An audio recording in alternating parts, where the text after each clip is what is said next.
Hello friends, welcome back to my channel. मैं हूं साजिदा नफीस और आप देख रहे हैं गॉड इज़ ग्रेट चैनल। खुदावंद के ज़िंदा जलाली और बाबरकत नाम है आपका मेरा दिली सलाम। मेरा ईमान है कि खुदावंद के फजल करम से आप खैरी से होंगे।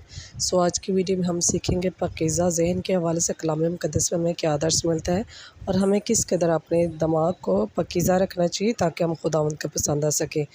वीडियो को एंड तक ज़रूर देखिएगा और अगर आपको मेरी वीडियो अच्छी लगे तो लाइक और सब्सक्राइब ज़रूर कीजिएगा ताकि आपको मेरी नेक्स्ट आने वाली वीडियो सबसे पहले मिल सके और आप अपने ईमान को खुदावंद पर और ज़्यादा मजबूत और पुख्ता कर सकें।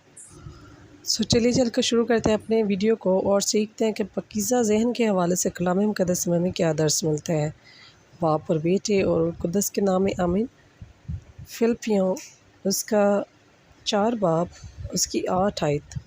कलाम मुक़द्दस में कुछ यूँ लिखा है, गर्ज़ ए भाइयों, जितनी बातें सच हैं और जितनी बातें शराफत की हैं और जितनी बातें वाजिब हैं और जितनी बातें पाक हैं और जितनी बातें पसंदीदा हैं और जितनी बातें दिलकश हैं, गर्ज़ जो नेकी और तारीफ़ की बातें हैं उन पर गौर किया करो।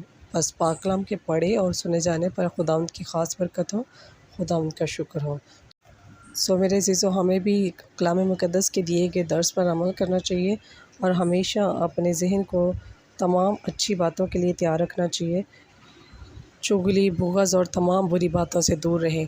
खुदावंद इस कलाम के वसीला से आपको और मुझे ढेरों बरक़ात से नवाज़े।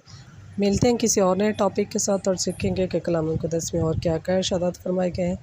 तब तक अपना और अपने प्यारों का बहुत सारा ख्याल रखिएगा। टिल देन, खुदा हाफिज़।